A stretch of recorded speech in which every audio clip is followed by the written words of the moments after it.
In his approach to academic life, Dr. Lyons has worked to co-create with others, staff and students, in a shared community of inquiry. He has been thinking and acting in interdisciplinary and transdisciplinary ways since long before those concepts were formalised and disseminated in the ways that we see today across our discourse in the university. David is a quiet and selfless leader.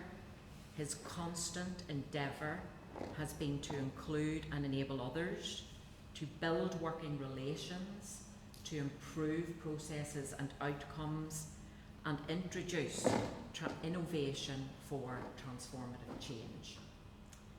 In his research, he is focused on pedagogical values and methods, the drawing together of disciplines, and the greater goals of education. David is an exemplary academic citizen who has undertaken a wide range of service roles at all levels in the university. Over many, many years, he has worked with dedication, efficiency, and for the good of the university as an institution and a community of researchers, educators, and learners. Please put your hands together and welcome our newly minted Professor David Lyons.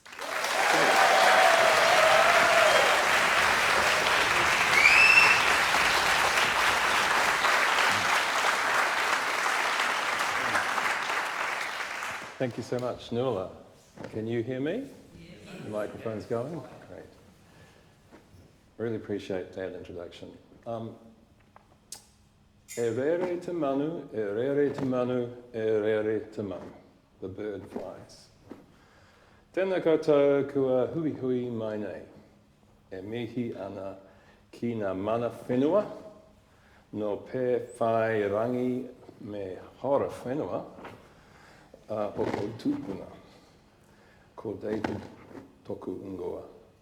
No aho te whare o ngā puko rero puhoro I te Waipapatumataru.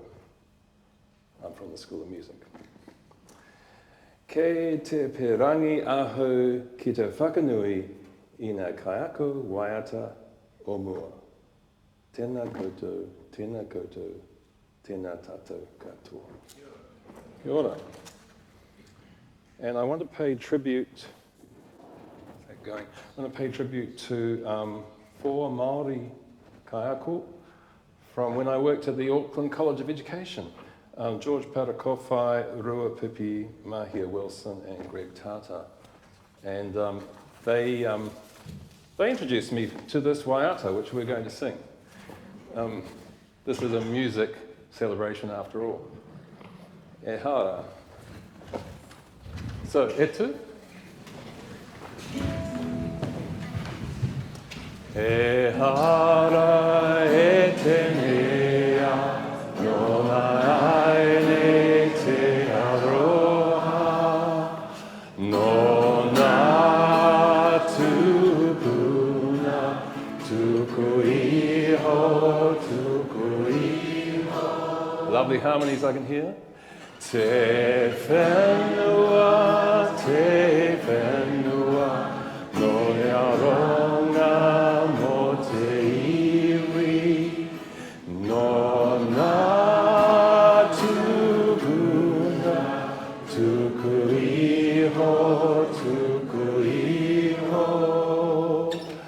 Whakapono tu manuapo, te aroha ki te iwi, no ngā pūpuna, tuku iho, tuku iho.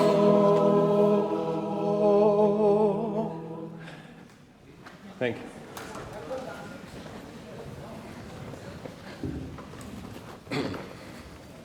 Beautiful singing. It's great. Kia ora. So it's great to see so many of you here today. and thank you for coming to my inaugural lecture as professor. In the audience tonight are some loved family members, including my dear wife, Rebecca.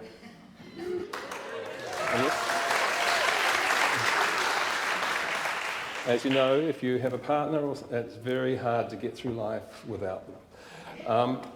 And also, I have my son Benji, somewhere sitting. Is Benji? Yep.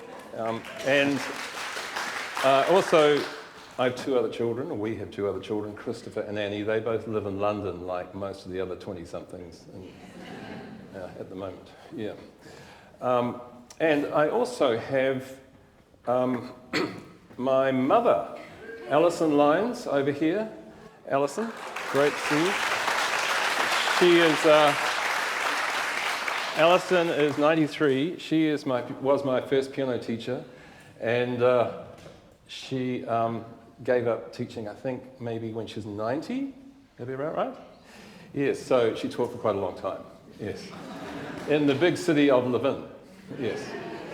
And elsewhere. And also I have Robin Phil, some family members, welcome Vicky, La, and others. I want to also welcome all my university colleagues, students, ex-students, great to see you. People from my area, Point Chev and around. Choir members, because I'm in a nice little community choir. My musician friends, as in Neon Quaver and all the others. And also other friends. People from AUT, I know are here. People from other faculties. Sorry if I missed you out, but there's lots. That's good. So I've come to the professorship later in my career, so don't write me off just yet. And it comes after decades of different work and different experiences. That's fine by me. I wasn't like a beltway academic career person. I did lots of things. First of all, I completed a music degree when I left home at Victoria. Anyone ever go to there? That's down in Wellington. And then I ventured north to study arts and science at the University of Auckland. I must have been keen on learning. Here's the subjects I studied overall: music, education, geology, psychology, sociology, anthropology, and mathematics. In fact, I wanted to be an engineer at one stage. And two of my children are engineers. Wow. And one's a musician and into sustainable business. That morphed quickly into teacher training once I worked out that it might be quite good to earn some money. As a teacher, mainly in intermediate schools, and along with general class teaching, which I enjoyed very much, I got involved in doing musicals. And I got together with other teachers, and we started to create musicals. So the first one we did was based on a New Zealand children's book. Does anyone recognise it? By Morris G. That was very exciting, and he gave us permission to do the musical, which was great. So we involved all the children in the production, and so it was sort of like a whole school concept, which was quite challenging. I can remember like one time when the rest of the staff were having coffee in the staff room and I had like 200 kids or something. That was a bit of a nightmare, but it was fun. Yeah, so I actually found some old pics of those days. There were 4 musicals in all. The thing that struck me about those photos is the smiling faces, because the children really enjoying the musical activities outside the classroom. And so on. And that picture on the right, quite interesting, can't quite see the faces. One of them ended up being he was a performer in musicals in New Zealand and abroad, and another one became the CEO of Kiwi Rail. So it's amazing who you influence over the years. I think he was before the time the Picton ferries went. Yeah. At the same time while I taught, I played in a band at night. So I was a teacher by day and a musician by night. And that was my first group. And I think Richard, who are That's on violin, and on flute, they're both here tonight. And you'll hear them playing in the foyer later, which is really nice. And that group played at what's called the Glue Pot. You might have heard of that venue. And the Corner Bar. This is the 1980s. So I'm showing my age here a little bit. And I played in many other bands since then. But I can remember one time I taught during the day in a school, Bruce McLaren Intermediate School it was, in Henderson. And then we had a gig at the Chateau in Ruapehu that night. Now, I left school at 3 p.m. and I drove to Ruapehu, and they had already started at 8 p.m. was when the gig started. There was a massive ball. Back in the 80s, there was a lot of money throwing around, and everyone was all dressed up in the Chateau. And I remember had my keyboard, and I was walking through all the people. They were looking at me saying, "Who's this dude coming really late?" Yeah, that was crazy back in those days, but lots of fun. Yes, so lots of memories. I wanted to say though that after doing those musicals, sometimes here at the university, I'd come across a student and they go, "Are you that David Lyons from intermediate school?" And I would say, "Yeah, probably." And they said, "I was in your musical and it was awesome."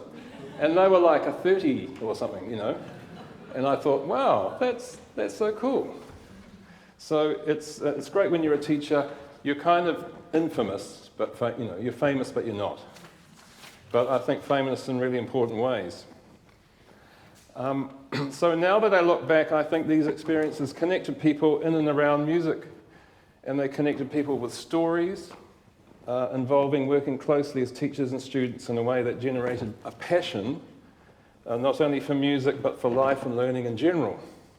These experiences were dialogues, which is what I'm calling today's lecture. They were dialogues with community. And this might give you a glimpse of what the lecture is all about.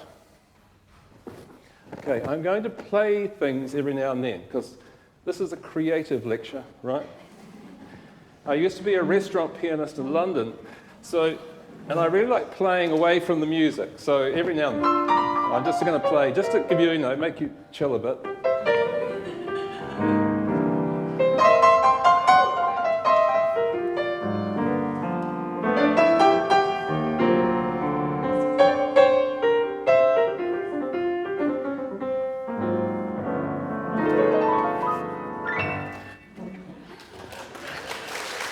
Yeah, thank you. Okay, so now you're chilled and relaxed. That's good. So the music just puts you in a different space. That's the, yeah. So I want to share some evolving ideas about music and dialogue that I'm working on. It'll eventually become a book.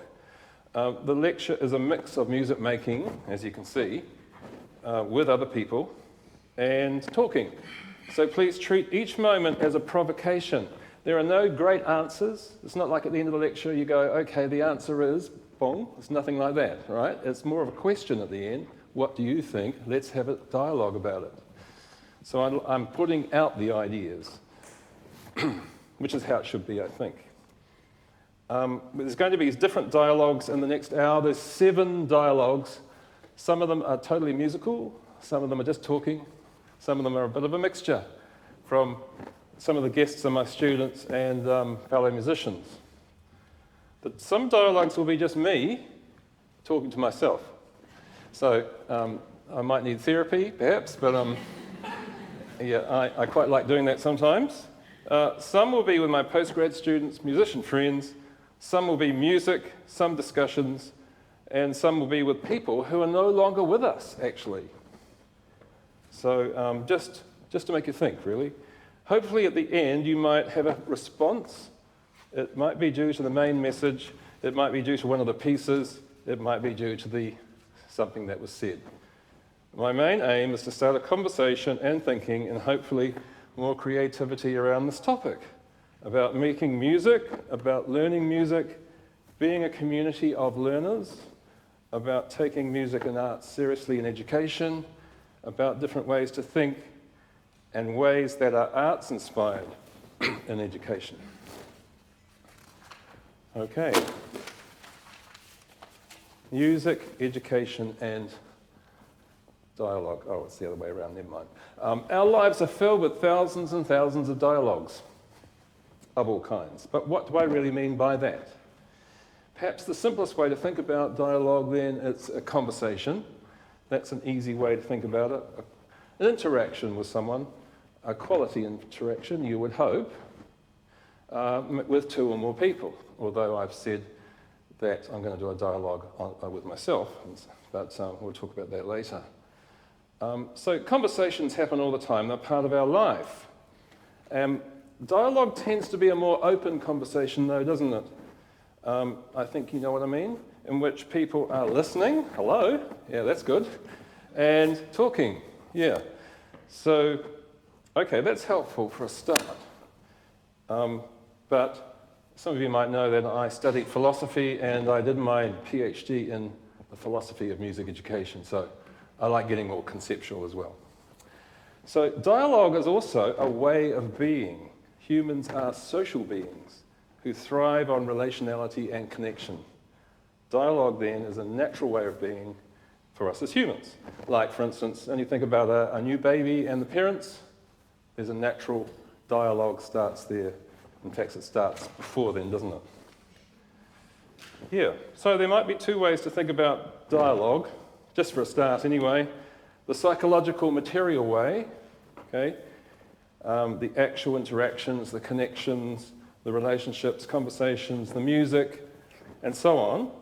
And the philosophical perspective, what dialogue is, what it means for people, for society, for education, its value, its meaning, in terms of this talk, how a musical sense of dialogue, right, can enhance an educational sense. So that's the sort of backstory.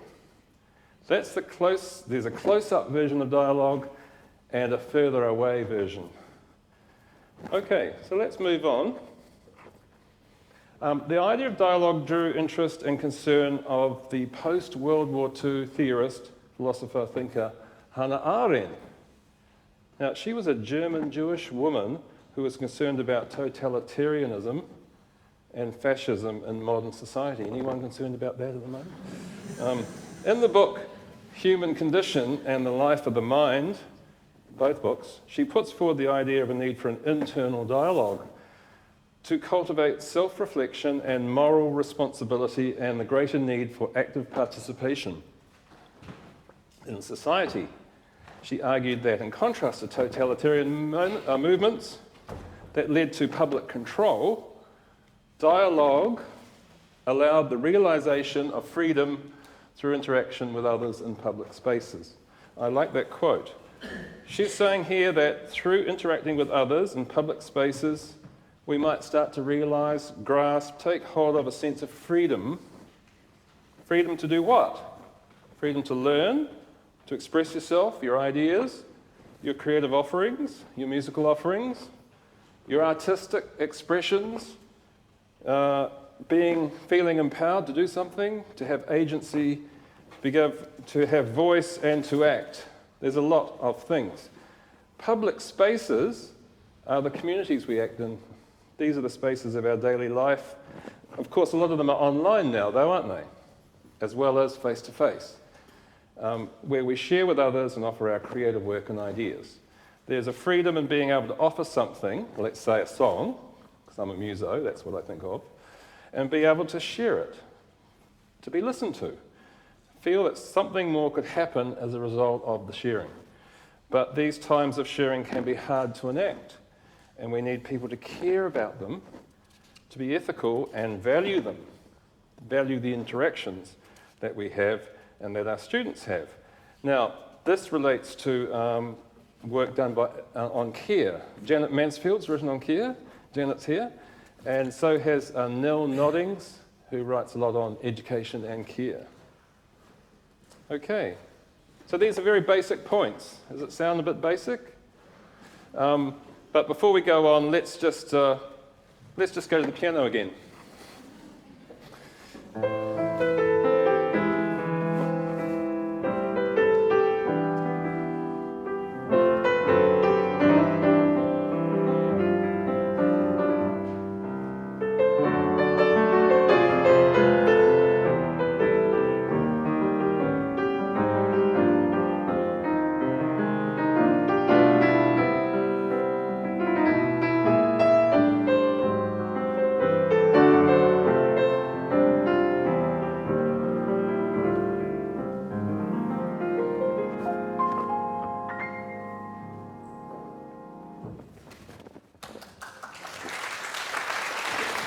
Okay, we'll go on.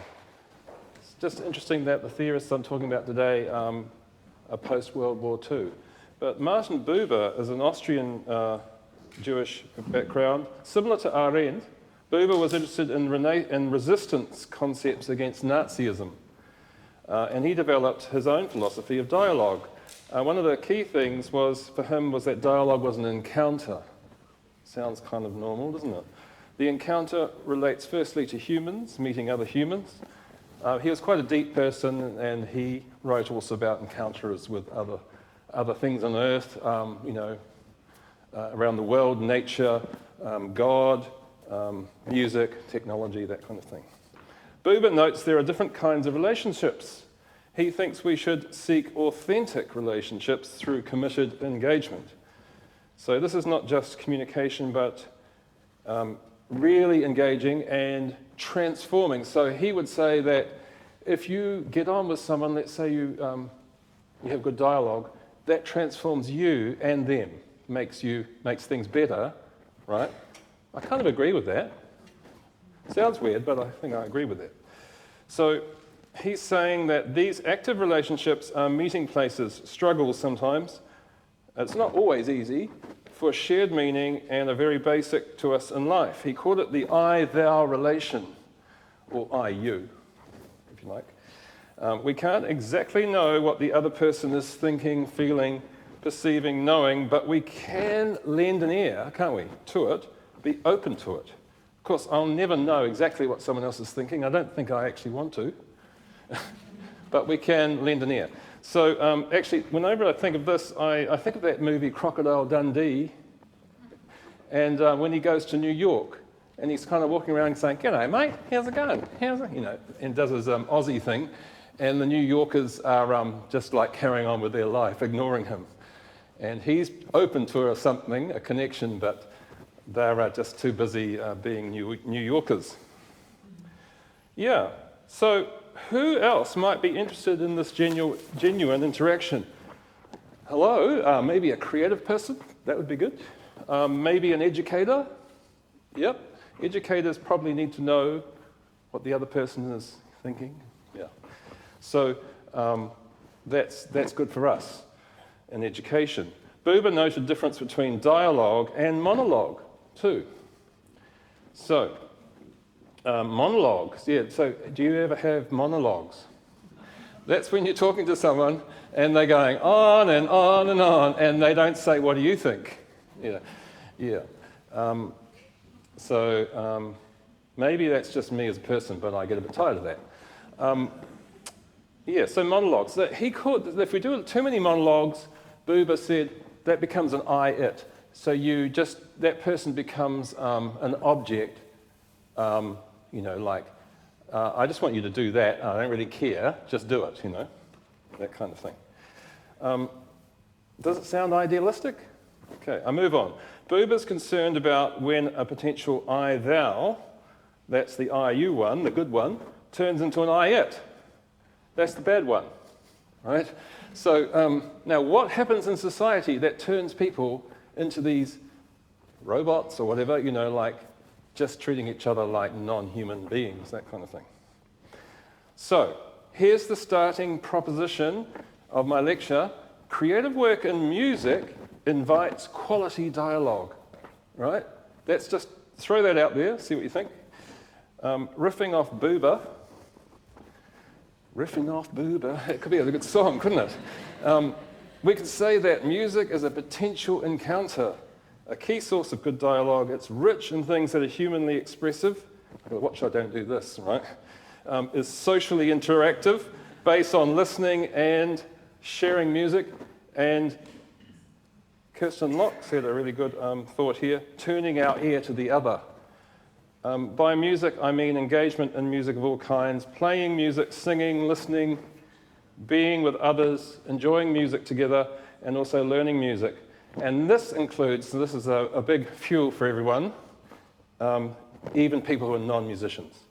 Okay, right. You can enjoy music, right. So this is one of the key reasons why I think all children should be exposed to a good music education. so that they can learn about connecting to others with and through music. It just provides that other dimension, perhaps. As a side note, I think that the intense consumer society we live in, the media and technology, and even some of our educational institutions, dare I say, at least aspects of them, are designed in such a way that we may be in danger of losing our sense of dialogic communication. So some of these situations in our present age may be helping us turn I, thou into I, it. And I need your help here to work out where the problems lie. And I'm not going to have all the answers, of course. We've just got to take each day as it comes. Okay, moving on.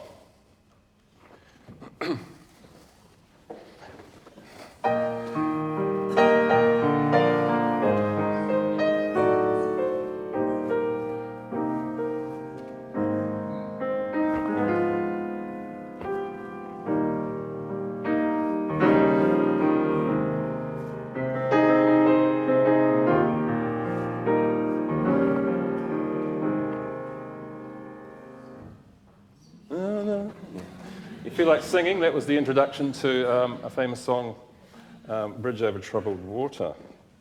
So what's happening to dialogue around the world now? What's going on? This is perhaps another whole lecture, so I won't go on and on. But from my observation, there's a deepening sense of divide in the political spectrum and online and social media. Buber would say, if he was around, we're sinking quickly into a permanent I-it. There's an increasing lack of will or interest for people to reach beyond their echo chambers, their bubbles, engaging across their divides, be it political, tribal, attitudinal, ideological, religious, environmental, or whatever.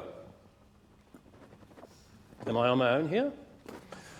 As a society, we're very keen on making binary distinctions too. That's like, you've only got two sides.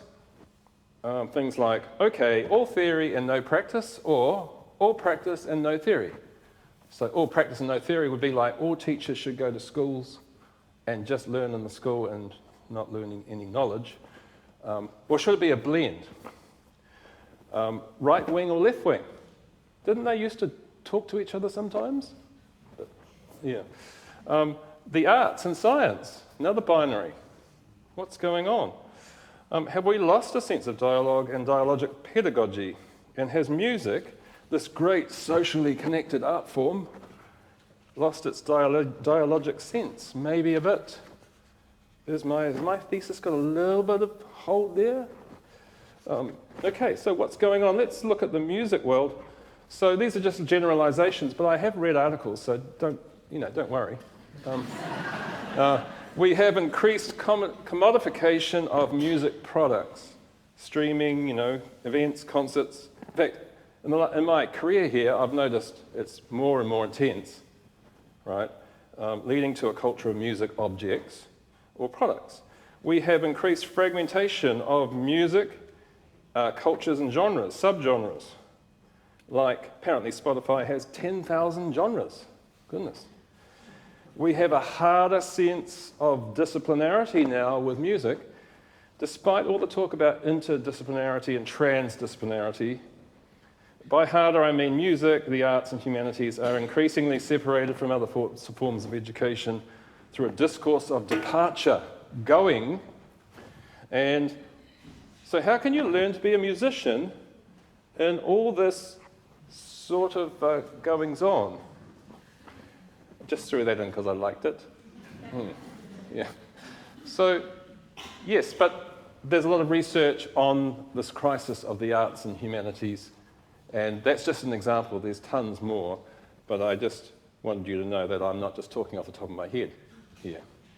Yeah. So there's also issues in contemporary education, which some people in this room have written about, actually. The consolidation of neoliberal forms of education that have changed the focus of education. It used to be like the public good, and now it's more the market. That's the neoliberals, like education for the market. So Michael Peters, my PhD supervisor, Jim Marshall, who's now passed on, Peter Roberts, Janet Mansfield, and others have written about that. And arising from that, more intense standardization and fragmentation of educational knowledge into little bits of assessment. Graham McPhail's written about that. And related to changes in curriculum priorities and changes in teacher training. Just to say, when I went to Teachers College, we had about 100 hours of music. I think it's a lot less now. Yeah. STEM, of course, is a big thing. Do these curriculum changes take us away from the arts and from my topic today, dialogue? I'm not saying that STEM subjects don't have dialogue, don't get me wrong. I'm just asking that question. And then we have increased learnification, to quote Biesta, which is where learning becomes systematized, where the discourse of learning treats it like a product. And that gets to sort of credentialism, like, okay, I just want to do the course so I get my badge, right? Then I can go and do the thing, rather than I'll do the course so I'll learn something, I become like better at it, and then I go and do the thing. Slightly different, isn't it? Yeah. Am I going overboard here? To sum up, if we reduce dialogue in education, we may start to experience a loss and move towards a more dominant I-it approach to education. Do we want this? Do we want learning to be objectified and seen as just as a product? Like, what do we want? That's my question. Okay, so let's turn to the first dialogue now. So what I want to do is give you these provocations in the form of music and other things. And they have like little stories attached to them. This one has a story. I mentioned before that I used to like playing the piano by ear. Thank you, Ali, for teaching me initially. She taught me classical piano fantastically. And then when I was about 12 years old, I sort of wanted to start to explore more on the piano. And I was using my ears, listening to records. We had vinyl in those days. Yeah. And I started like copying the records. And I really liked that whole thing of like that quickness of going to the music. So, okay, so you've got that. That was me, and I started to develop that skill of playing by ear. And then we had COVID. Remember COVID? Yeah. So, and in COVID, we're all stuck in our houses, and I decided I would do some more of this playing by ear. So I went to the internet, and I just started to find things, and I found like pianists who were playing things, and I thought, oh, that's great, I'll try that, and I would make my own arrangement of it. Absolutely awesome thing. So I felt I had creative agency in this process. Right. So I did this piece, which I'll play to you in a minute. I always remember this one. It goes like this. I love melodies, you know.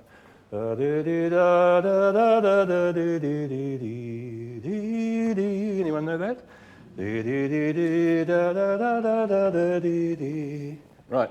First, sung by Edith Piaf, I think, in this movie, Sur le ciel de Paris, in 1951. So I knew the tune, probably from hearing the national program in the 70s. But yeah, I remember hearing the tune a lot. But the tune was sort of haunting. It's something I liked about the tune. So I just like that tune. It's sort of haunting. It's kind of nostalgic. So there's that. See, I'm trying to break things down here. There's that. What else is there, though? So I went to the internet, and I found this guy, Anomaly. He is from Montreal. So he played it, and he played it beautifully with all these jazz voicings. And I thought, oh, yeah, I could hear what he's doing. So I listened to that. And then I just sat at the piano, and I started to work out. I used his influence and my love of the initial melody. So I hope I can play it. I was initially intrigued by this contrary motion beginning.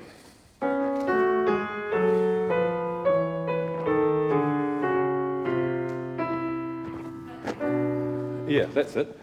Slightly wrong there. But you could hear the contrary motion. I like that. So he did that, so I decided to do that too.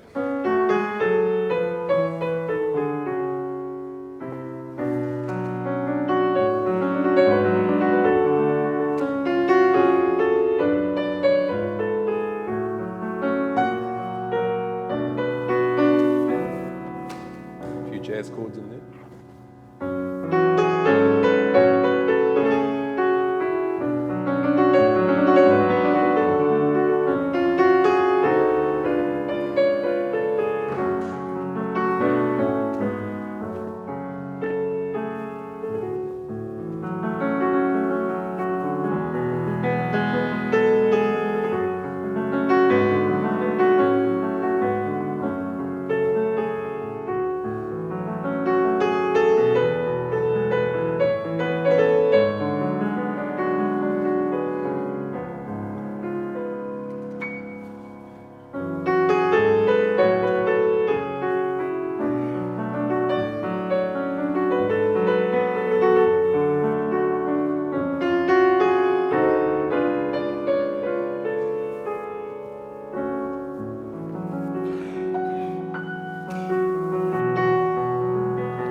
So I came up with that in Point Share, and everyone else was at home. So I started posting these little videos of playing the piano to my friends on Facebook, which was fun too. But okay, so that dialogue was interesting in all the different things that were going on. I mentioned before about the melody, but then there was the mediation of the technology as well. So isn't it interesting how everything just sort of, I'm connecting with some person in Montreal, Canada, who I do not know, but he's playing the piano, and I'm thinking, hey, I dig that, I want to do something. So there's this technology is mediating our dialogues, as well as, of course, all that memory stuff with my oral memory of the tune as well. And there's something about Edith Piaf.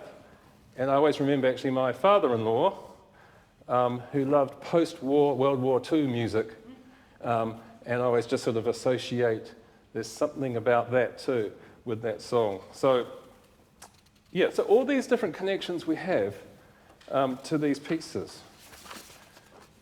Right, so let's just move on. The dialogical nature of music. Let's just talk about that for a bit, then we'll have some more music for anyone who's getting bored with the talk. So it could be said that music then, like I said, like language, is naturally dialogic. In other words, it's orientated around communication and the ethical process of sharing. I already talked about that. So typically, let's just look at that, be like a music nerd for a minute. Music has these things: performers, music makers. This sort of thing was discussed by a very well-known music theorist called David Elliott back in the 90s. And we have, he didn't talk about mediating technologies though, that's a new thing, but we mentioned that. We've got listeners, of course, and the listening community. We may be connected or disconnected. I just had a conversation with John, I think it was, the music technician, about this, how sometimes music is just like disconnected these days.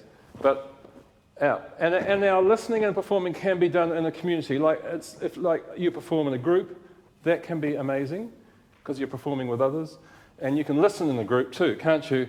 And share your. That's why it's really great to be at a concert and to feel everyone there like enjoying the same thing. There's something a buzz about that. It's like the listening community. We're not all hearing the same thing, but there's something there. So that's awesome. The music itself, of course, is really important. The technological means of music making and the situation and the context of the musical dialogue as well. Where you are, what you're doing. So, music kind of, people try to fit music to contexts, don't they?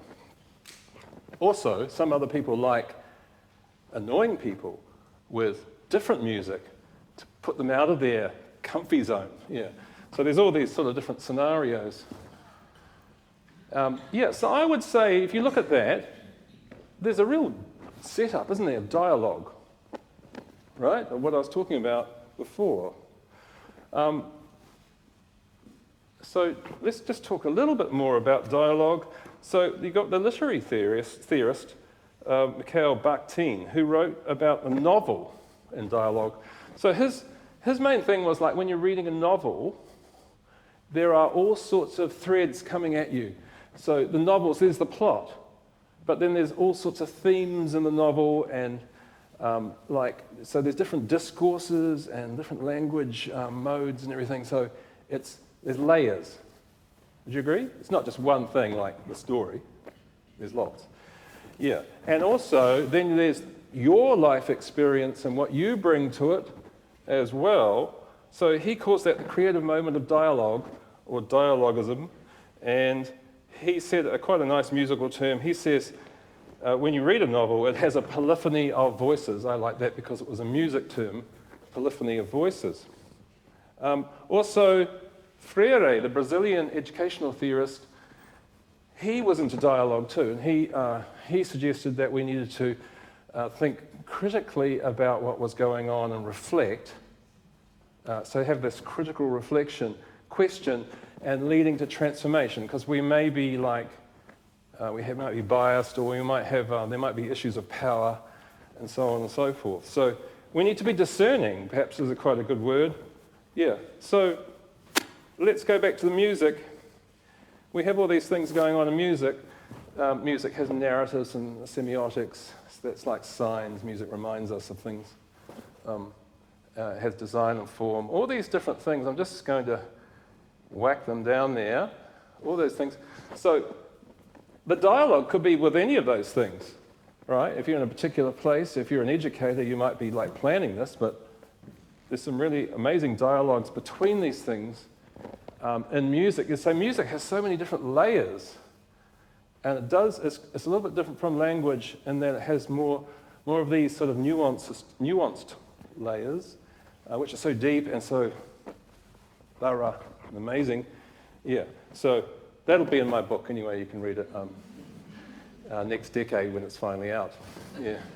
So if you're a music teacher or whatever, you might like to think about which kind of thing you are listening for as a performer, what you are kind of dialoguing with, you know.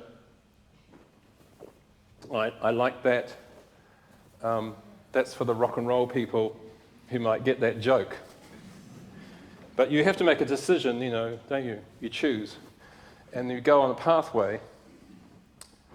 Okay, so let's move on. I have no idea what the time is, but we will get through this. Yeah. Don't panic.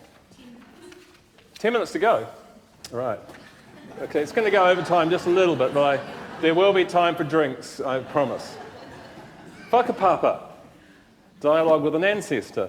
So historical dialogues with music come in many forms. Sometimes they're connected to your family, your culture, your ancestry.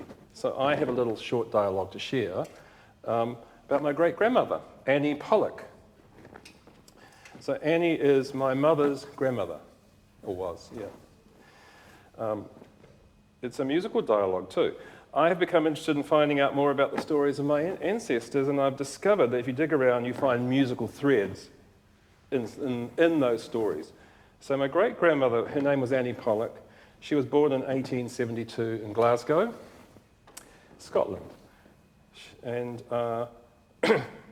Annie trained in both teaching and music. Oh, wow, I never knew that till the other day. So cool, she was a pianist.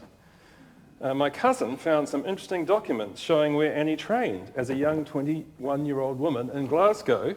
Let me share where she trained. So that is a teacher's certificate. I'll just read it because it's really hard to read. I'll read out to you some of the things. Her teaching certificate said her attendance was excellent, her conduct was very proper, she made great progress and performed the class exercises well.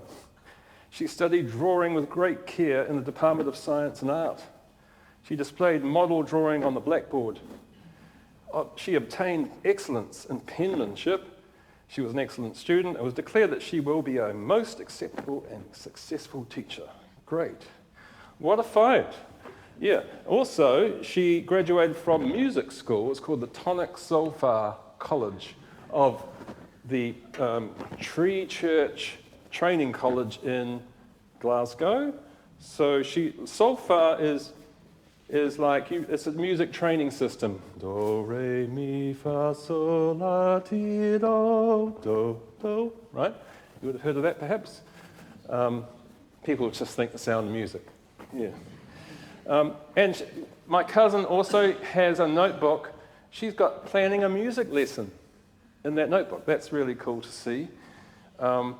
She's got the different symbols there, and she's working out some tunes and melodies and some exercises for her students.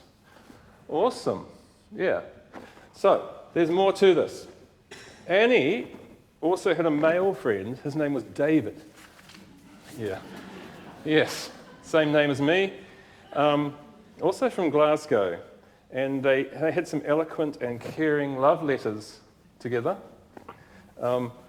between Annie and David. David set off for New Zealand, though, in 1893, actually under slightly unusual circumstances. I haven't quite got to the bottom of that yet. Yeah. He started a farm in the hills behind Gisborne with his brothers. They were called the Todd family. And David then wrote to Annie and asked her to come out to New Zealand on her own and marry him and start a new life. Goodness, that's a huge call, isn't it? I mean, it's not 24 hours on a plane. This is like 3 months on a ship. Yeah. So that was interesting. So Annie did come out in 1897, married David, and they had, my grandfather was born on December 21st, 1899. We used to like that because whatever the year was, he was that age.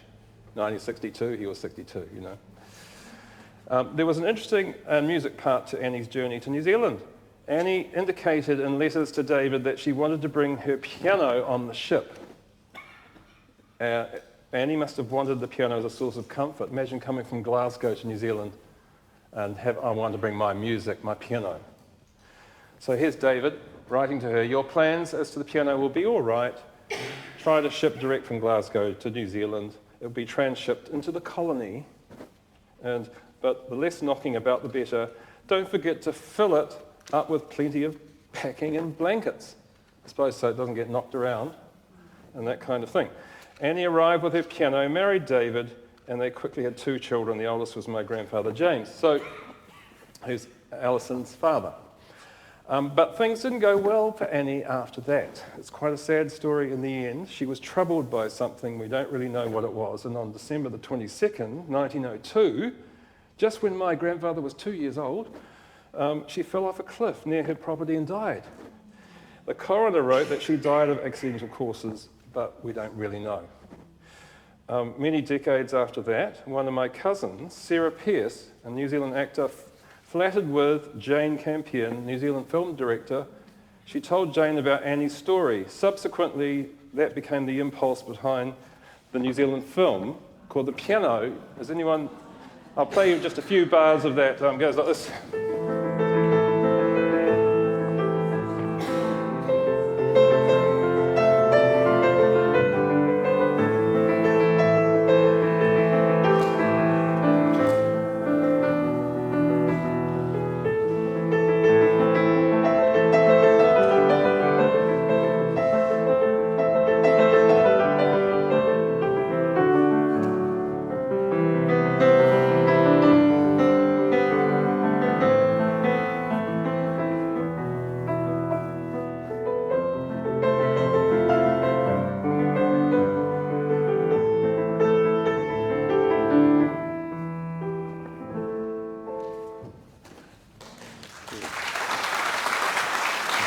That wasn't exactly the piece. I made up a little bit at the end, just to say.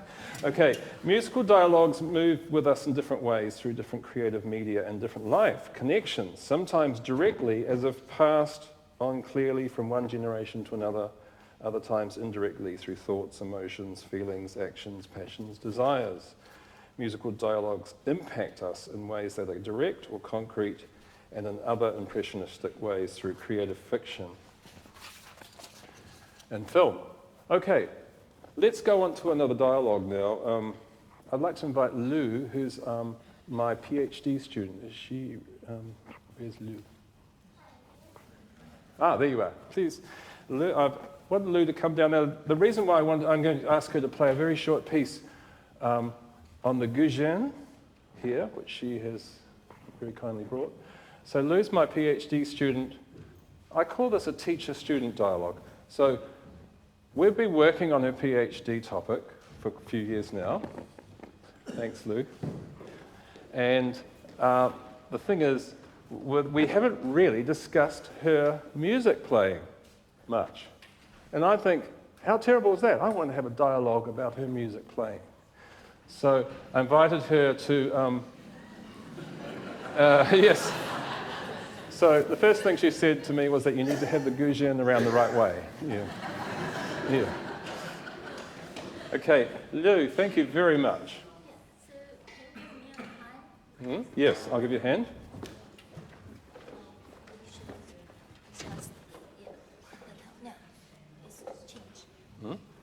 Change around.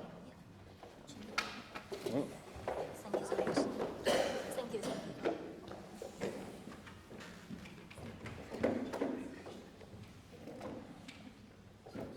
Thanks.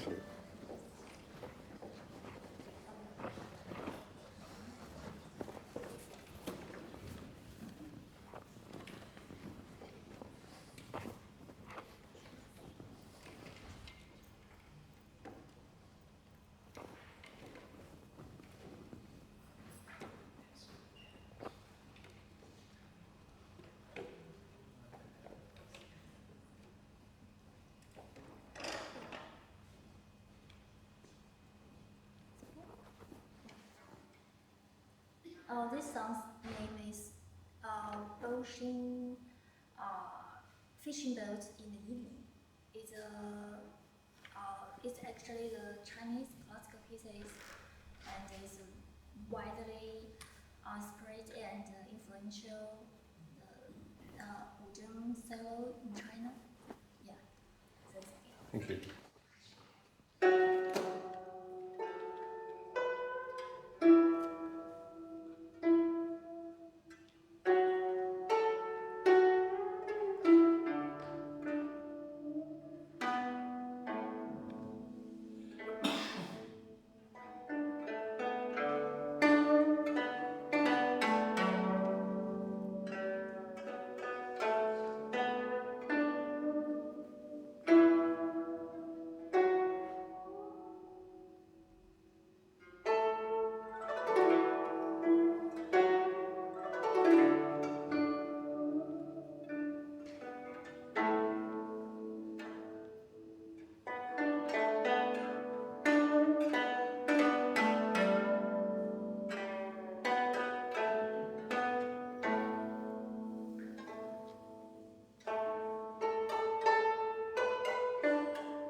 Thank you so much, Lou.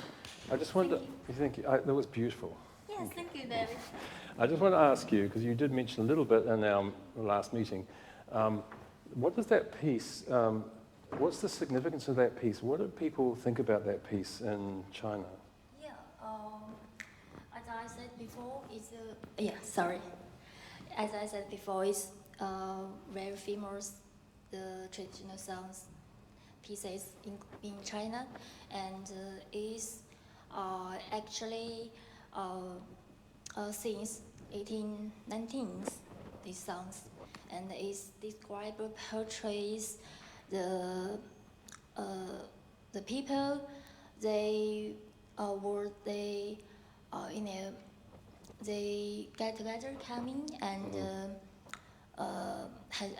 they sing the joyful songs and with the boat full of the harvest coming together. It's about a fishing boat, isn't it? Yeah. In the happiness. Yeah. So it really captures the mood of people, and in the joyful mood, feelings, happiness feelings, and coming together with a good catch, and looking forward meeting again. Yeah. Thank you. That's beautiful. Yeah. Thank you very much.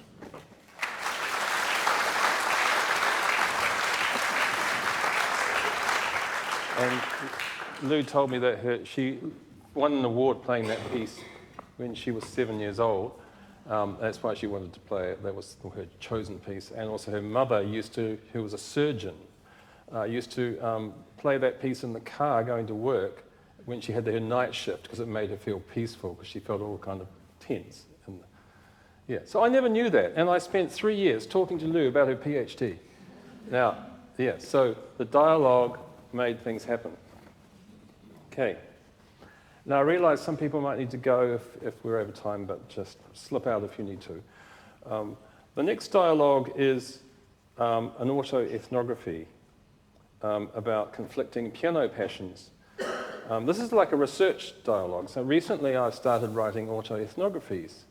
Now these are pieces, written pieces, that are about the auto is the self, and the ethno is the culture.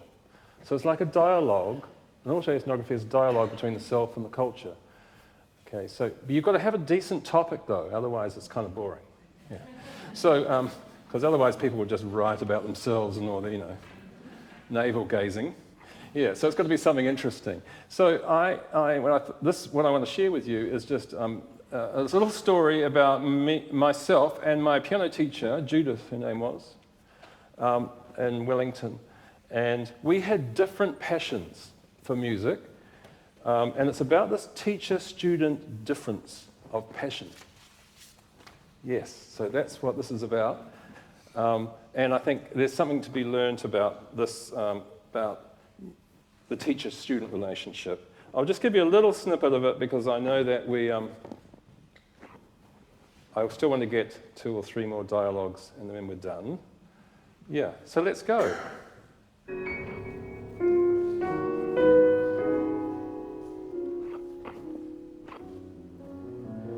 Where did you learn piano, Judith? I asked my piano teacher.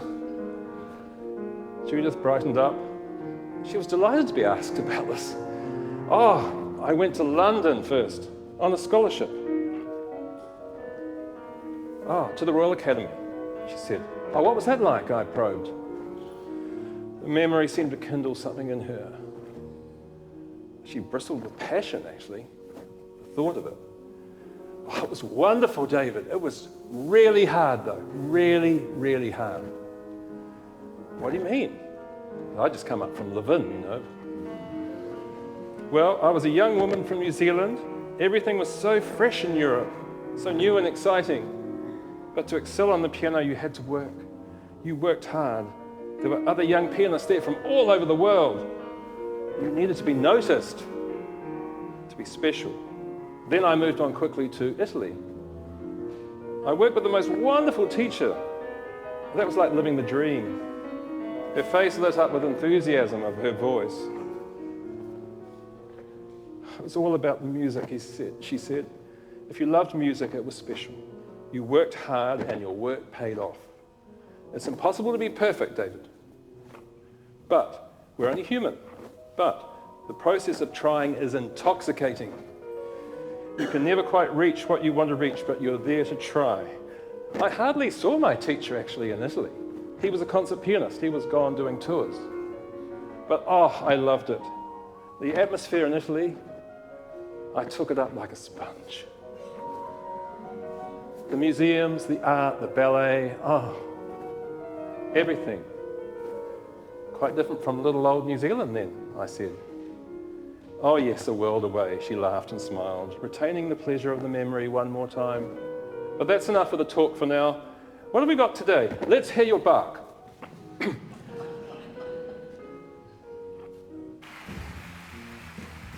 My own musical world was different from Judith's. Although I developed a great feel for classical piano and enjoyed it, music for me, at that time, and even younger as a 12-year-old boy, was what you might call bi-musical. My passion for music lay somewhere between classical piano and the freedom of jazz and improvisation. My passion for jazz started through listening to recordings. This was one. I had this when I was 12 years old. We had a jazz vinyl album. It's called Skull Blues. Oscar Peterson and Stefan Grappelli. It was a live recording, piano, violin, bass, drums. There was one piece, Skull Blues, this one, that just swung. You hear it? Gee, that was good timing. You just went it. Now, I was mesmerized by the driving swing rhythms, the thrilling blues solos. To my young ears, Skull Blues burst to life with rhythm, untamed excitement. This began a new passion, a passion for improvised music. It evolved into hours of experimenting, listening, audiating, playing lines on the piano, developing flow and fluency around blues chords, then moving to more sophisticated progressions. This passion was an autonomous, a self-initiated passion, a crystallization of things I loved in music.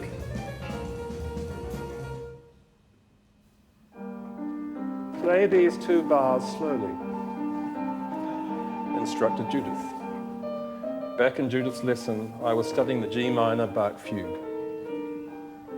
At her home, she closed her eyes in a dramatic listening gesture,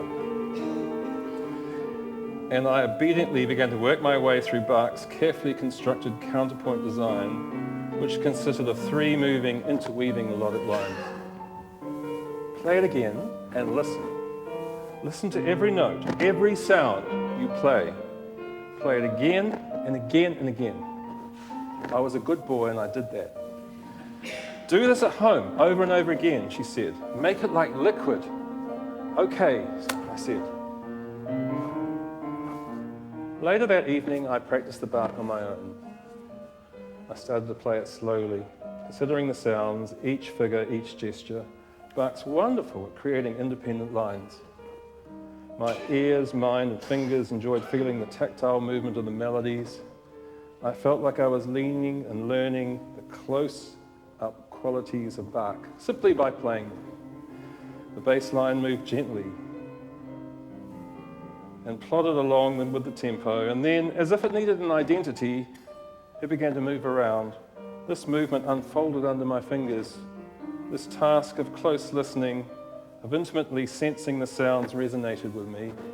It made me feel close to the piano and the music. The music went directly to my ear and to my fingers. And I liked that. The end.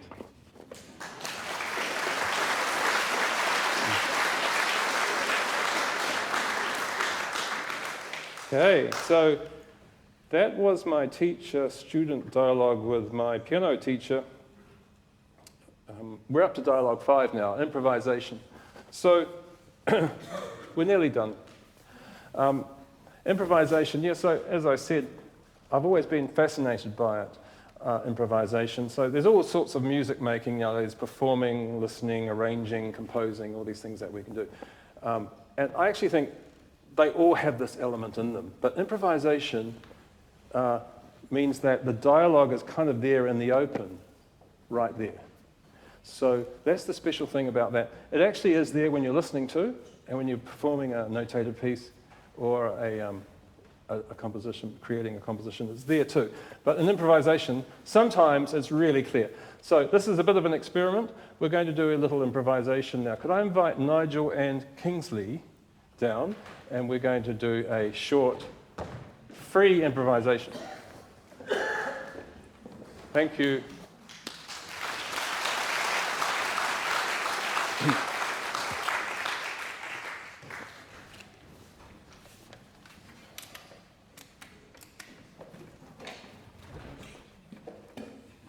Oh, Kingsley, Nigel. Yeah. Yeah.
Thank you.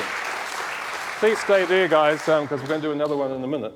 But I just wanted to say the idea of improvisation was behind a research project I did with John Roeder and Chris Norton, who are here today, I think. And what we did was we had an improvisation pedagogy idea. It inspired the pedagogy with community artists who work with early childhood educators in like a dialogical buddy system where they worked with the children at the same time. Absolutely fantastic. So Molly, who's here today too, was working in the drama.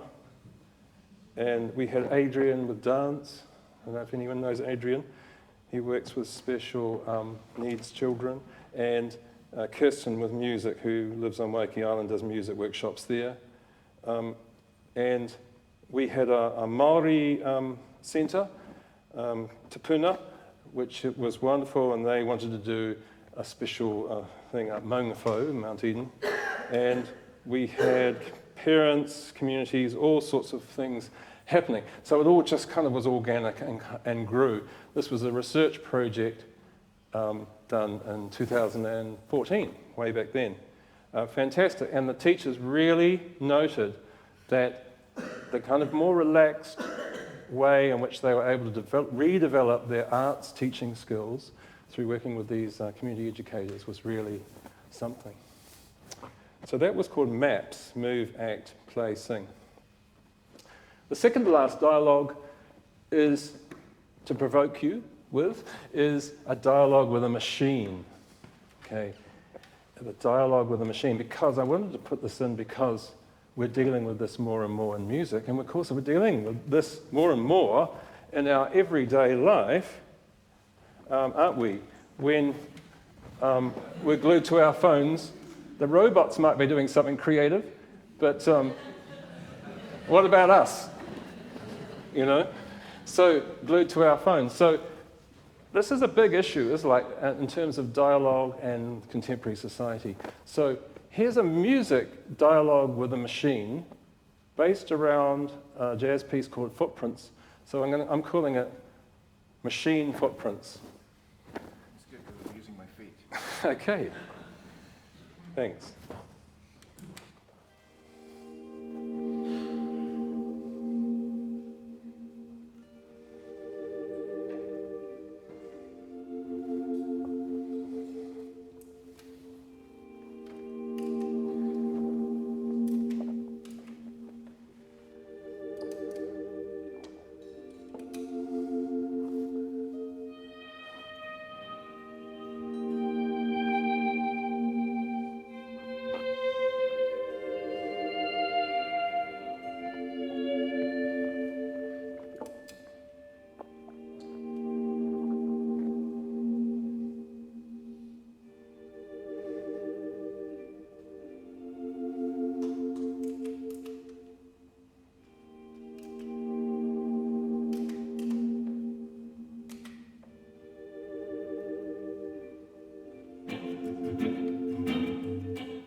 Just before Nigel goes, I just wanted to ask him of anything about looping that you find interesting. Okay, so you're all probably seen some kind of looping.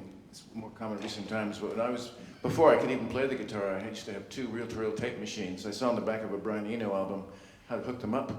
So I hooked them up, and the tape loop was literally, you would start on one machine, the tape would wind around, you'd record on that head, the tape would roll along a distance, go past the second machine, play it back to the first machine, it would wind up there. And if you wanted a slow loop, you had to put the machine across furniture and stuff, because the tape would go across the house. And you could do any noise, and it would be interesting. So luckily at the time I was in California, and people like mushrooms then. So. But now we have buttons on the floor, and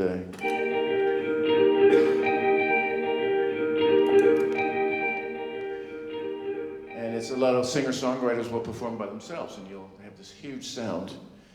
And some people will have the tracks ready ahead of time, but we like doing it live here. Thank you. Anything you want to add?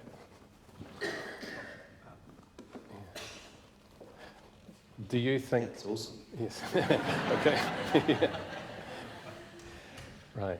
Okay. No, I think we'll move on. Yeah. Yeah. Thank you. Thanks so much. And I wanted to invite one more person. This is the final thing. It's very short. Don is my master's student, and he's doing a study on music and social media. And I wanted to ask him a few final questions about dialogue with music and social media. Is Don around? Hey, come down, Don. Yeah. Thanks very much. So, Don, yes, so I've got some questions here, but I'm trying to make it more fluid. Yeah. You've been looking at music technologies and music culture, a bit like the looping, but how do you think these changes have changed the way we listen to music? I think, obviously, in today's era, technology and media, this media is close to the media ecology. That media changes our habits from paper to vocal to visual formats. Those are changing the way we get informations. I think nowadays in social media, especially of music, we are not just listening about music, we are communicating with each other. Because in the social media, in the platform, communication and media, they are combined. They cannot say it separately. Yeah, so, you know, when if a music person wants to use social media to do their teaching, can they do that now, or are they sort of limited by what's happening online? It depends. Like, we can say it in separate perspectives. One is we say school teachers, and in school, we use social media, we use platform, we use internet in a kind of good ways. Like the COVID-19 lockdown era, everybody here, I think, we used Zoom, used online teaching. There's a kind of good way. But on the other hand, those kind of vocal teacher, instrumental teacher, they are they working in the online platform industry. That's another story. They have to follow the rules of the platform, which is easily to understand is algorithm. Algorithm, yes. And so they have to work with these algorithms. And are they quite limited by the algorithms, or can they do all sorts of stuff? I think the point is not about algorithm. It's because when you're teaching school, only influence is about policy, school, and what you want to teach is about N6 things. When you're teaching on the platform in the industry, there's another important thing you have to still stay alive, like you have to earn money. If you not focus on attention, focus on the likes, comments, those commercial structure things, you cannot survive. Right, so yeah, there are limitations. Thank you very much, Don. Okay, Well, thank you for bearing with us, and hopefully, like I said at the beginning, there might have been one music thing, one discussion point, whatever. But here's some final thoughts, and we can take the discussion out to drinks. What can we say about the experience of the performed musical dialogues and the spoken? What can we actually say about them? Do the music experiences give us any insight into the educational process? I mean, I think they do, but I might be terribly biased on that subject. What are your thoughts about the dialogic experiences of the students and musicians who participated with me today? What do you think of the impact of our current world of digital technology and social media and the future of dialogue? And dialogue's becoming increasingly absent from society. Is it? And this threatens our society as a whole and the quality of education and the role of music and the arts. How does this provocation sit with you, and what do you think we should do about it? Thank you very much.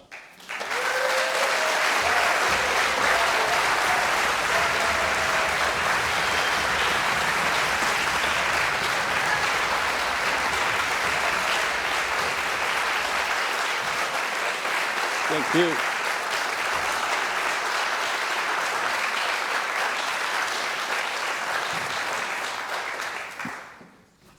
Thank you very much, David. On behalf of the School of Music, I'd like to thank you for all of the work that you've done over the last few decades and all of the wonderful work still to come, and for this talk today to get us thinking about musical dialogues.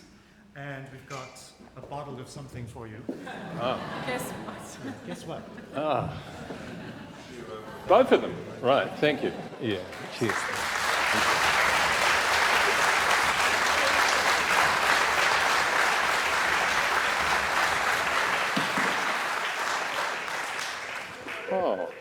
Oh, thank you. Thank you for talking and Thank you very much. Thank you. Thank We you. all have a gift card. Oh, thank you. Oh, lovely. Please join us out in the foyer for drinks.